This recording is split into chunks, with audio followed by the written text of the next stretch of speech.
औज़ुबिल्लाहिमिनश्शैतानिर्रजीम बिस्मिल्लाहिर्रहमानिर्रहीम। Prime Canada TV के नाज़रीन को आज एक और मेहमान के साथ हम हाजिर हुए हैं उन इश्यूज पे बात करने के लिए, एक उस शख्सियत के साथ जिसके पास फ्यूचर के लिए बहुत प्लान्स हैं और जो उनकी एक्सपर्टीज और जो उनकी जो रिसर्च वर्क है वो हमें हेल्प करेगा कि हम इस पाकिस्तान और कराची के अवाम के लिए सहूलियात किस तरह दे सकते हैं। तो आज के हमारे मेहमान हैं डॉक्टर खालिद मुश्ताक भट्टी, जो कि पीएचडी हैं फिनलैंड से और वहाँ पे 14 साल रहकर पाकिस्तान में इस ख्याल से तशरीफ लाए थे कि यहाँ उनकी एक्सपर्टीज, उनकी रिसर्च का फ़ायदा उठाया जाएगा। वो किस हद तक उसमें कामयाब हुए हैं और वो क्या कर रहे हैं, सुनते हैं उन्हीं की जुबान। आपका बहुत बहुत शुक्रिया और हम वेलकम कहते हैं अपने प्रोग्राम में। आपने अपने कीमती शेड्यूल में से, क्योंकि आपका जो बिजी आवर्स होते हैं वो यही हैं जिसमें हमने आपको इंगेज किया, तो हमारे लिए हम बहुत मशहूर हैं आपके कि आप हमारे नाज़रीन को बताएं कि कुछ अपने बारे में ब्रीफ। डॉक्टर एवज भाई, शुक्रिया आपका। मैंने इस दफ़ा सोचा कि पाकिस्तान के क्यों ना फाइनेंशियल कैपिटल में काम किया जाए, कुछ अर्सा और कराची के बारे में मज़ीद मालूमात हासिल की जाए। कराची के रहने वाले जो लोग कराची से कनाडा मुंतकिल हुए, पंजाब से रहने वाले भी लोग कनाडा मुंतकिल हुए, पूरी दुनिया तो सब में अपना तारुफ हो जाता है कि बिल्कुल। तारुफ जी, मेरा नाम डॉक्टर खालिद मुश्ताक भट्टी है। मैं बहुत अच्छा मुल्क से बाहर रहा, जिस तरह उन्होंने बताया कि 14 ईयर्स मैंने काम किया और टेक्नोलॉजी ट्रांसफ़र एंड इनोवेशन के ऊपर मेरी पीएचडी थी। Fortune 500 company, top of the list Fortune 500 companies, एस्ट्री, microelectronics, Nokia, IBM and Ericsson, इनके ऊपर टेक्नोलॉजी ट्रांसफ़र में मेरी पीएचडी थी। और लेकिन जब मैं कराची आया तो मैंने किसी को बताया कि इसमें कोई शक नहीं कि कराची पाकिस्तान का फाइनेंशियल सेंटर है, लेकिन इस शहर को 102 डिग्री का बुखार हुआ है। तो अब हमने बात यह है कि हमने इस बुखार को कैसे उतारना। तो हमारे नाज़रीन के लिए बुखार को डिफाइन करेंगे। बुखार इस तरह हुआ है कि पहले तो इस शहर का जो इंफ्रास्ट्रक्चर है, ये दुनिया का छठा बड़ा शहर है और ये शहर अपनी मेरे अंदाजे के मुताबिक ये शहर अपनी कैपेसिटी के 30% से भी नीचे काम कर रहा है, लेस देन द 30% ऑफ इस कैपेसिटी। दूसरी चीज़ आ जाती है कि कराची पाकिस्तान का फाइनेंशियल हब क्यों है। आपने कहा ना कि डिफाइन कर दे, पहले मैं कुछ चीज़ें डिफाइन करूंगा फिर हम उसको डिस्कस करेंगे। अभी कोरियन एम्बेसडर्स आए हुए थे इकरा यूनिवर्सिटी में, हमारी उनसे डिस्कशन हुई और उसके अंदर उन्होंने बताया, उन्होंने स्लाइड में लिखा हुआ था कि हमने पाकिस्तान का 5th ईयर प्लान को बेंचमार्क किया था। बेंचमार्क नहीं किया था, कॉपी कर लिया था। 1990 कॉपी से मरा दें, 1960s में डॉक्टर मोहबल ने जो प्लान बनाया था, कोरिया ने वो पाकिस्तान का प्लान अडैप्ट कर लिया। उस वक्त कोरिया की एक्सपोर्ट्स पाकिस्तान से आधी थी। आज कोरिया की एक्सपोर्ट्स 1.3 ट्रिलियन डॉलर को क्रॉस कर गए। अच्छा, हम कराची की तरफ आते हैं। तो कराची की फाइनेंशियल कैपिटल है और जिस तरह मेरी किसी से बात हो रही थी कि अगर आपने किसी की डॉक्टर साहब साथ बैठे हैं, मैं तो मेरी तो फील्ड इकोनॉमिक्स है, अगर आपने मजहब अगर आपने एक मुआशरत की नबज़ देखनी है तो उसकी स्टॉक मार्केट को देखिए। स्टॉक मार्केट आपको बता देती है कि आज इस मुल्क की सेहत कैसी है। तो बहरहाल ये तो एक डिफरेंट, हम coming back to our original topic. Original हमारा टॉपिक ये था कि कराची को बुखार क्यों हुआ है। बुखार इसलिए हुआ है कि इस शहर का इंफ्रास्ट्रक्चर बहुत टूटा फूटा है। जब मैं कराची आ रहा था तो मेरा नहीं ख्याल था कि कराची का इंफ्रास्ट्रक्चर की इतनी बुरी हालत हो। दूसरा, इस शहर में जो है पानी का मसला, दूसरी चीज़ें मसले, तो कराची को जो है हमें इन चीज़ों को, जब हम मसलों को हल करेंगे तो ये बुखार इसका ख़त्म हो जाएगा। लेकिन सिर्फ बुखार ख़त्म करना काफ़ी नहीं है, एक तंदुरुस्त तवाना शहर बनाना भी इसको ज़रूरी है। और हम ये क्लेम करते हैं कि कराची पाकिस्तान का फाइनेंशियल कैपिटल है। फाइनेंशियल, चलें ये भी डिफाइन कर दो, फाइनेंशियल कैपिटल कराची में कोई आईफोन नहीं बनता। किसी ने मुझे ये कहा था, मैं खुल के बात, किसी ने मुझे कहा कि कराची के बहुत सबसे ज़्यादा रेवेन्यू, आई एग्री। उसकी वजह है कि कराची एक पोर्ट है, जितनी भी चीज़ें एक्सपोर्ट्स होती हैं पाकिस्तान से, टेक्सटाइल है, कॉटन है, दूसरी चीज़ें हैं, वो जो एग्रेरियन इकॉनमी है उससे रिलेटेड जो सर्विस सेक्टर है वो कराची। तो कराची तो पाकिस्तान का फाइनेंशियल हब है। बहुत सवाल अब ये पैदा होता है कि कराची अपनी जो फाइनेंशियल अपने आप को क्लेम भी करता है और है भी है, पाकिस्तान का फाइनेंशियल कैपिटल है। इस चीज़ को बरकरार रखने के लिए कराची क्या फ्यूचर में स्टेप लेता है? देखिए, अगले आने वाले दौर में जो बैंकिंग इंडस्ट्री है वो सारी ऑनलाइन आ रही है। बहुत सारी आपकी इकॉनमी हो भी गई है और बहुत सारी डॉक्टर साहब बहुत सी चीज़ें जो है वो तेज़ी से चेंज हो रही है। और हम क्लेम करते हैं कि कराची पाकिस्तान का फाइनेंशियल कैपिटल है। तो जब बैंकिंग इंडस्ट्री ऑनलाइन हो जाएगी और कहते हैं कि जो फ्यूचर के बिग जो टेक्नोलॉजी जाइंट्स हैं, गूगल है, एप्पल है, फेसबुक है, ये फ्यूचर की ग्लोबल कंपनीज होंगी जो शायद बैंकिंग को भी कंट्रोल करेगी, क्योंकि उनके पास सारा कस्टमर डाटा भी है, दूसरी चीज़ें भी हैं। तो अब सवाल ये पैदा होता है कि what is the way forward for us? जो ये बिग सिटीज हैं पाकिस्तान के, स्पेशली मैं कराची का जिक्र करूंगा और लाहौर जिस तरह के शहर में मेजर एक शहर है, ये इनोवेशन के हब होते हैं। अब इनोवेशन से क्या मुराद है? मेरी कराची चैम्बर ऑफ कॉमर्स में बात हो रही थी, उन्होंने एक्सपोर्ट्स के ऊपर के एक्सपोर्ट्स क्यों नहीं बढ़ती। एक्सपोर्ट इसलिए नहीं बढ़ती कि आप जो है कोई वैल्यू एडिशन नहीं कर रहे। अब टेक्सटाइल को ले लें, अब टेक्सटाइल में एक देखें, एक जो बॉस का सूट है, शायद फैब्रिक तो उसका वैसे ही होगा, वो इतना महंगा क्यों है सूट? उसकी वजह है कि उसकी फिटिंग बहुत अच्छी है। जब वो आप सूट पहनते हैं वो हम देखें, हम अगर टेक्सटाइल हमारे पास है तो हमें तो टेक्सटाइल डिजाइनिंग में बहुत आगे हो जाए होना चाहिए। हम टेक्सटाइल डिजाइनिंग में पीछे हैं, हम दूसरी उससे रिलेटेड जो फील्ड में पीछे हैं, हमने अपने ब्रांड डेवलप नहीं किए। हम $6 की पैंट जो है हमारे रॉ मटेरियल करते हैं और सर $6 की बेच देते हैं हम अपनी पैंट जो है लिवाइस को, और वो आगे $100 की बेच रहा है। इसका तो अमीर नहीं होंगे। इतना ये छठा बड़ा आबादी वाला मुल्क है, तो आपको ब्रांड डेवलप करने पड़ेंगे, दूसरी चीज़ें करनी पड़ेगी। कराची क्योंकि पोर्ट है, यहाँ से एक्सपोर्ट्स होती है। अच्छा, अगली चीज़ कि कराची का हम क्या रोल डिफाइन करते हैं? अगर हम समझते हैं कि ये क्योंकि ये छठा बड़ा शहर है, यहाँ पता करानी होगी कि जो हमारे एक्सपोर्ट के हब जो वहाँ पे लोकल सियालकोट या गुजरांवाला ये तो डेवलप हुए हैं। जी, मैं समझता हूँ कि सियालकोट चैम्बर ऑफ कॉमर्स को मैं इस टाइम में देखिए, मैं जब इंसान बाहर रहता है तो उसमें एक चीज़ आती है कि वो अपने आप को ज़ाहिर है एक इलाकाई एरिया से लिंक करता है। लो मैं लाहौर से हूँ या मेरा गांव खासिका में नाना कश्मीर से, लेकिन आप जो है अपने आप को पाकिस्तान से भी रिलेट करना शुरू करते हैं when you are living abroad, specifically when somebody is living abroad for a long time। तो क्या आपका मेन क्या सवाल था सर आपका? ये जो एक्सपोर्ट है वो जो पहले डिपेंड करती थी सियालकोट, जो कराची में भी थी और काउंट होती थी कि they are exporting, but actually that was from other cities of the Pakistan। जी, इसमें ये है कि चले मैं ये भी बात बता ही दूँ। देखें, जो कायदे-ए-आज़म ने इस मुल्क का नक्शा देखा था ना, वो कि इंडस ऊपर से आ रहा है और कराची तक, यही इस मुल्क का नक्शा था। इसके अलावा क्योंकि इस पूरे मुल्क की इकॉनमी एक दूसरे पे इतनी इंटरडिपेंडेंट है कि ये इन आइसोलेशन ही मुल्क कुछ भी नहीं है। वो जो अल्लामा इकबाल का शेर है कि मौज या दरिया में बैरून दरिया कुछ नहीं। तो बात यह है कि जब तक आपको मेरी बात समझ आ गई है, तो कमिंग बैक टू कराची, तो हाँ, आप स्पोर्ट्स की आपने बात की, उस पर भी कर लेते हैं। स्पोर्ट्स का आपने कहा कि हाँ, सियालकोट चैम्बर ऑफ कॉमर्स को मैं बड़ा अप्रिशिएट करता हूँ। देखिए, वाहिद चैम्बर ऑफ कॉमर्स है जिसने अपना एयरपोर्ट बना लिया।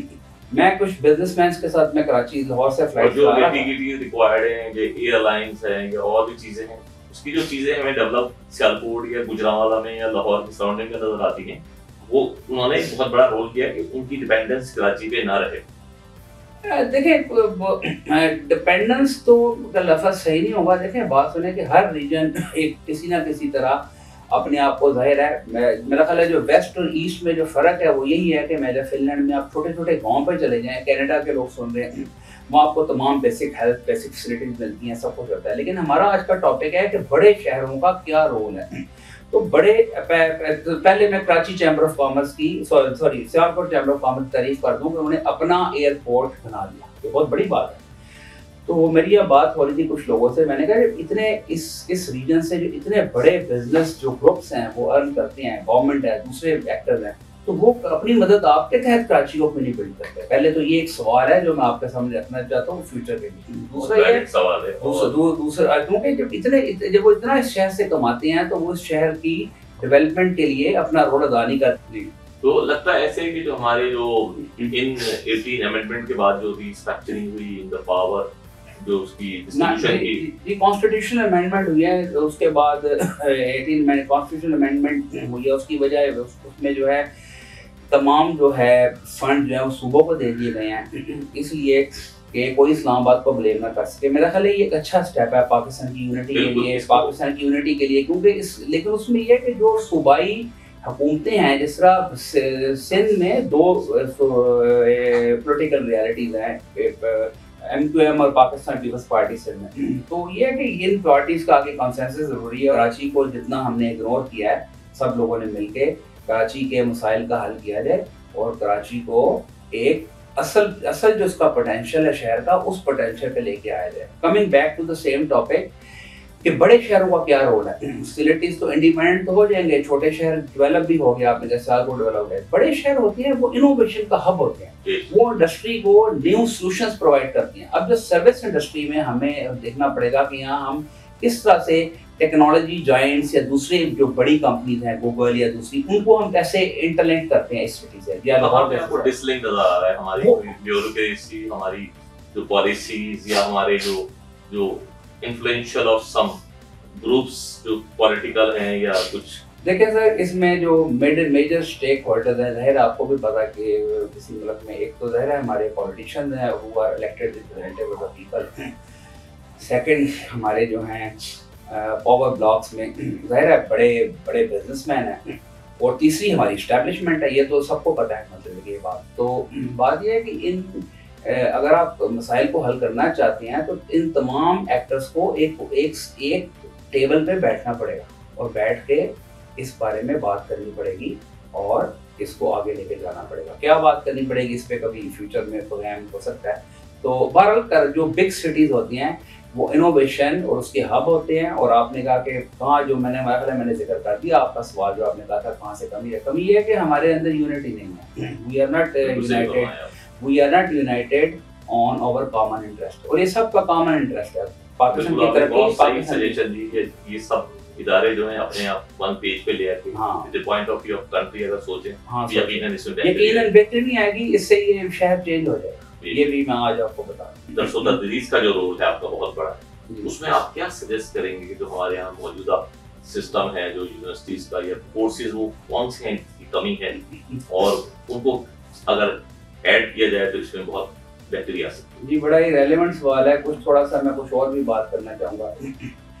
अभी हमारे कोरियन एम्बेसडर्स आए हुए थे इकरा यूनिवर्सिटी, तो उनसे बात हो रही थी कि पाकिस्तान का 5th ईयर जो प्लान है 60 में अडेप्ट नहीं किया गया था, तकरीबन ऑलमोस्ट कॉपी उन्होंने किया था, और कोरिया की एक्सपोर्ट आज 1.3 ट्रिलियन पे चली गई। तो हायर एजुकेशन कमीशन से भी आए हुए थे सीनियर लेवल के लोग, तो उनसे बात हुई तो उन्होंने फिर कमेंट में यही कहा कि आज अगर हम डॉक्टर मोहब्बत हक के प्लान पे अमल दरामद करते तो शायद कोरिया से सीखने बजाय कोरिया हमसे सीख रहा होता, क्योंकि उन्होंने हमारा प्लान को अडेप्ट किया और वो प्लान था ह्यूमन डेवलपमेंट। जो महबूब हक ने ये कहा था कि GDP ग्रोथ है, gross domestic product, national income growth rate is not the only factor of development, the real factor of development is human development.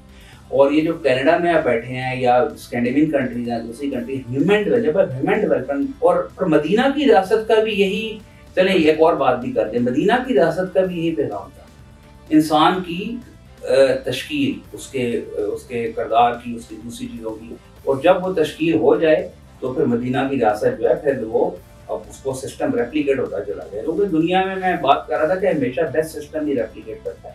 जब इंडस्ट्री रेवोल्यूशन इंग्लैंड से आया वो सिस्टम बेस्ट था, मतलब दुनिया का कब्जा हो गया। देखें, सर्वाइवल ऑफ द फिटेस्ट, जो बेस्ट होता है वही सर्वाइव करता है। तो जी डॉक्टर साहब, आपकी एक और जो एक्सपर्टीज जो मैं आपकी सारे उसमें CV में देखा था, उसमें आपका जो है इंक्यूबेशन सेंटर्स पे आपने बहुत बड़ी जी मेरे ख्याल में पाकिस्तान में अगर चेंज आएगी, आ सकती है, और भी फैक्टर्स हैं, लेकिन incubation can play a big role. चले मैं जिक्र कर देता हूँ। दुनिया की जो वेल्थ है वो 3-4 सेक्टर में कंसंट्रेटेड है। गवर्नमेंट्स के पास हमेशा पैसा होता है, क्योंकि गवर्नमेंट लोगों का टैक्स लेती है, और government will be always having money anywhere in the world. ठीक है, हमारी गवर्नमेंट के पास तो हमेशा शॉर्टेज ऑफ फाइनेंसेस रहा है। क्या उसकी वजह तो नहीं कि हमारी आवाम टैक्सेस पूरे नहीं देती? हाँ, हमारी वन ऑफ द, मैं तो खैर यहाँ जॉब जब आप कर रहे हो तो आपकी तनख्वाह कट जाती है, लेकिन जो हमारी बिजनेस कम्युनिटी है वो इस चीज़ को बुनियाद बनाती है कि कोई है ये सारा गवर्नमेंट खा जाती है और ये हमारा आगे नहीं लगता पैसा। तो सवाल ये है कि जो लोग देते हैं, जैसे भी आपको टूटी बची रोडें नज़र आती हैं, बहरहाल लाहौर को अगर आप जाके देखें तो Lahore is a totally different city in Pakistan. मुझे ये पहले पता नहीं था, लाहौर बहुत उसकी रोड, उसका इंफ्रास्ट्रक्चर, बहरहाल तो ये लोगों के टैक्स से ही बनता है ना। तो अगर आप टैक्स नहीं देते, ये बहाना बना के कि आपके पैसे सही यूज नहीं हो रहे, तो कैसे इंक्यूबेशन तो इंक्यूबेशन जो है वो ये है कि हाँ, इंक्यूबेशन भी मैं बात कर रहा था कि पैसे गवर्नमेंट के पास हैं, प्रॉपर्टी में हैं, और तीसरा जो बड़ा एरिया है फ्यूचर में जहाँ सबसे ज्यादा वेल्थ कंसंट्रेटेड होगी, फ्यूचर में सबसे हाईएस्ट वेल्थ कंसंट्रेशन होगी फ्यूचर, वो है इनोवेशन। आप देख लें ट्रेडिशनल कंपनी बनाने में कितना टाइम लगता है। Amazon $1.5 trillion. तो ये जो इस तरह की जो आईटी बेस, सर्विस बेस, इस तरह के इनोवेशन बेस, किस तरह उन्होंने सप्लाई चेन को शॉर्ट किया, किस तरह उन्होंने कस्टमर को बेटर सर्विसेज प्रोडक्ट प्रोवाइड कर रहे हैं, और उसके नतीजे में उनकी मार्केट वैल्यू इतनी बढ़ गई है। तो इनोवेशन से मुराद ये है कि जब आप एक टेक्नोलॉजी तो मौजूद है, लेकिन उस टेक्नोलॉजी को जब आप कमर्शियल यूज में लेके आते हैं। मिसाल के तौर पे जो उबर है, उसने सोचा कि लोकेशन की टेक्नोलॉजी मौजूद है, पहले नहीं सर होती थी लोकेशन की टेक्नोलॉजी, अपनी लोकेशन सेंड कर सके। उसने उन तमाम ऐप्स को यूज करके एक सिस्टम बनाया। पहली चीज तो यह है कि एज ए सिटी हमें अब सर्विस इनोवेशन की तरफ आना पड़ेगा। कौन से वो मेजर एरियाज हैं जहाँ पे बहुत फुकदान है सर्विसेज का, by using new concept innovation को उसमें बेहतरी लाई जा सकती है? मेरे ख्याल में सर्विस इंडस्ट्री में हमें अपनी बिल्ड करनी चाहिए, लेकिन उसके साथ साथ पहले जो हमारी एग्जिस्टिंग इंडस्ट्री है, और एग्जिस्टिंग इंडस्ट्री हमारे मुल्क की जो बैकबोन है इकोनॉमी की, ज़ाहिर है we are a water economy. तो वाटर से रिलेटेड जो भी आगे प्रोडक्ट्स बनती हैं, textile is the backbone of Pakistan economy अभी। तो हम इस इनोवेशन का सिर्फ ये मतलब नहीं है कि आप जो है कोई टेक्नोलॉजी सेक्टर आइडेंटिफाई कर रहे हो, एग्रीकल्चर आप नहीं, आप कपड़ा, आपके पास कपड़ा है ना, आप इसका कटिंग, आप उसमें स्कर्ट्स आप नहीं सीते, आप नहीं अगर यहाँ नहीं पहनती, आप यूरोप के लिए लड़कियों की स्कर्ट्स बनाएं, दूसरे अगर सूट बनाने हैं उनकी फिटिंग करना सीखें। मतलब ये कि उससे रिलेटेड फिर तमाम एक्सपर्टीज को एक्वायर करें और उसमें वैल्यू एडिशन करें। ये नहीं है कि आप धागा बेच दें या आप जो है बिल्कुल वही उठाएगा, आप जो है ना $6 की पैंट बेच के लिवाइस को बेच दें और वागस को बेच दें। आप जो है अगर यूरोप में नहीं ब्रांड बिल्ड कर सकते, आप अगर रिसर्च करेंगे तो आपको पता चलेगा कि यहाँ जो हमारी जो सारी जो प्रोडक्ट्स हैं एग्रीकल्चर रिलेटेड, उनमें एक्चुअल जो वहाँ का वो है जो उसको कल्टीवेट करता है, उसको पैसे क्या मिल रहे हैं, और उस पर कमा कोई और है, और जो कोई और कमा रहा है वो भी बहुत कम कमा रहा है। चले मैं एवल भाई मैं ना खुल के बात कर ले, तो मेरी बात हो रही प्रोग्राम का हमारा टॉपिक भी खुल के बात एवस के बाद खुल के बात ये है कि बात ही हो रही थी कराची के बारे में। मैंने कहा कराची एक चांदी के अंडे देने वाली मुर्गी है। तो इस सोने का अंडा देने वाली नहीं है, सोने का नहीं, आगे सुन लेना, चांदी के अंडे देने वाली मुर्गी है, और इसको हर बंदा कंट्रोल करना चाहता है। तो खुदारा इस शहर को ज़िबा ना कीजिए, इस शहर को डेवलप कीजिए। ये सोने के जब अंडे देगी तो फिर तमाम लोगों को सोने के अंडे मिल जाएंगे जिनको अभी चांदी के अंडे मिल जाए।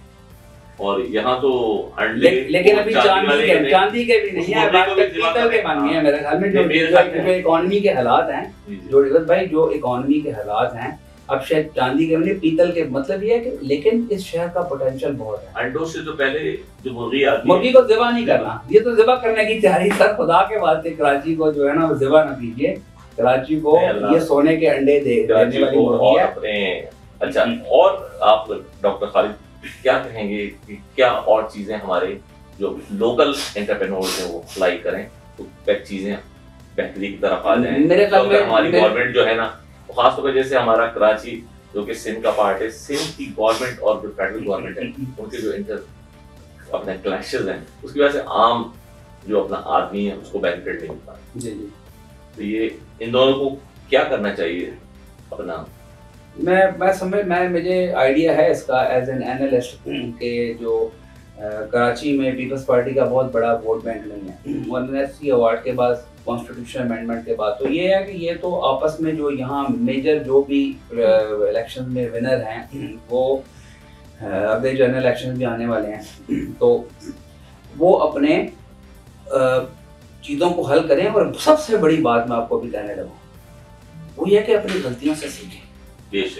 अगर आप ये गलतियों से नहीं सीखते, ये मैं सब लोगों को कह रहा हूँ जो भी एक्टर्स हैं, तो फिर आप आगे नहीं बढ़ सकते। अपनी गलतियों से सीखें, और जो है जाहिर है उसमें वफाक का भी रोल हो सकता है, लेकिन जाहिर है अब NFC अवार्ड कॉन्स्टिट्यूशन अमेंडमेंट के बाद सूबों को मेजर फंड दे दिए गए हैं। अगर अब भी सूबे तरक्की नहीं करते तो इसमें कसूर सूबों का है, वफाक का कम है। क्योंकि इसी फार्मूले के तहत हम देखते हैं कि वफाक ने जब पंजाब को दिया या KP को, उनके यहाँ कुछ उसकी अच्छी यूटिलाइजेशन हुई, तो चीज़ें नजर भी आ रही हैं। जी जाहिर है, मैं समझता हूँ कि ये अब जो है मैं समझता हूँ कि डेमोक्रेटिक प्रोसेस जिस तरह के हमारा अल्हम्दुलिल्लाह कंटिन्यू रहेगा, और उसके अंदर ऑटोमेटिकली जो भी लोग फेवर नहीं करेंगे वो स्लोली लोग उनको वोट देना छोड़ देंगे। ये तो एक नेचुरल सी बात है। तो ये हमारा माशाल्लाह हमारा एक प्रोसेस जारी है, और आजकल लोगों पे मैं समझता हूँ पाकिस्तान में बड़े मुश्किल हालात हैं, बहुत ज़्यादा महंगाई है, IMF के प्रोग्राम के अंडर है हम,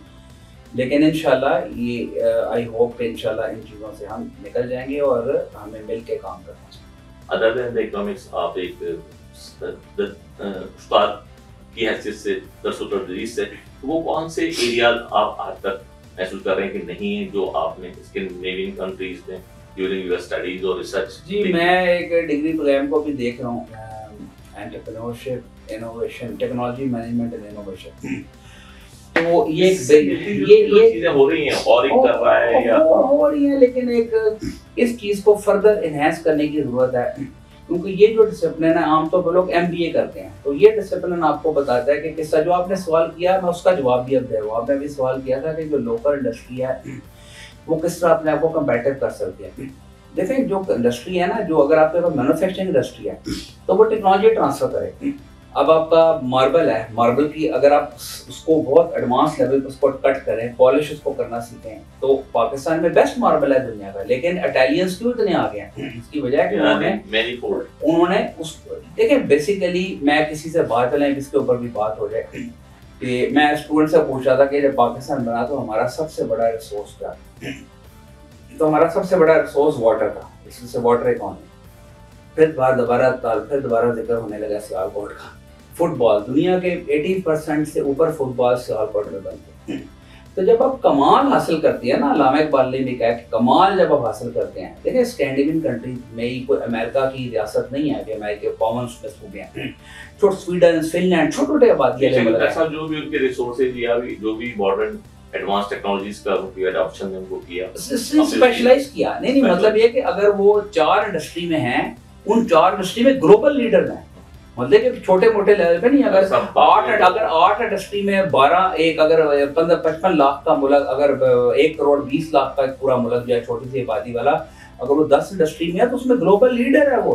thank you very much for your valuable time. आपने बहुत अपने ज़रीन ख्यालात का इजहार किया, तो यकीनन हमारे नाज़रीन को बहुत फायदा देंगे, और इसने बहुत सारे एवेन्यूज खोल दिए डिस्कशन के, और आइंदा के प्रोग्राम में इंशाल्लाह 1 by 1 उन एरियाज पे हम बात करेंगे जो आज के टॉपिक में आपने ये कुछ ब्रीफ के साथ ना कर सके, लेकिन जो डॉक्टर वन लास्ट कमेंट वो ये है कि मैं समझता हूँ कि जो ओवरसीज पाकिस्तानी हैं वो जब मुल्क से बाहर रहते हैं तो उनके अंदर ज़्यादा मैं जो लोग यहाँ रह रहे हैं उनके अंडर एस्टिमेट नहीं कर रहा उनकी वैल्यूज़ को फॉर पाकिस्तान या, लेकिन मैं समझता हूँ जब आप बाहर रहते हैं तो नॉट ऑल, लेकिन एक कैटेगरी ऐसी होती है कि वो चाहते हैं कि अपने मुल्क के लिए कुछ वो करने की कोशिश करें।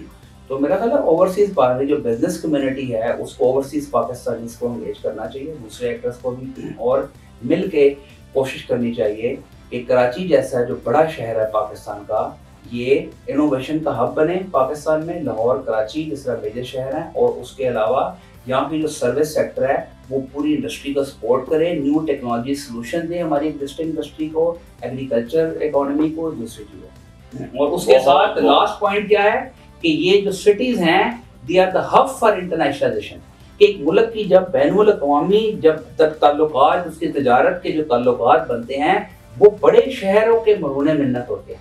अगर बड़े शहर जो हैं वो तरक्की, आपने छोटे बिल्कुल छोटे शहर बहुत इंपॉर्टेंट है, तो बड़े शहरों का specially Karachi, city like Karachi, उसको डेवलप करना बहुत जरूरी है। बहुत बहुत शुक्रिया डॉक्टर साहब। तो नाज़रीन, ये थे हमारे डॉक्टर खालिद मुश्ताक भट्टी साहब, जो कि मुख्तलिफ पॉइंट्स हमें दे रहे थे कि जो पाकिस्तान की इकॉनमी और कराची शहर की तरक्की में काम कर सकते हैं। हम इंशाल्लाह कोशिश करेंगे कि अगले प्रोग्राम में भी उसकी मज़ीद तफसीलात डॉक्टर साहब से जान सकें, और उस वक्त तक के लिए इजाज़त दीजिए। खुदा हाफ़िज़।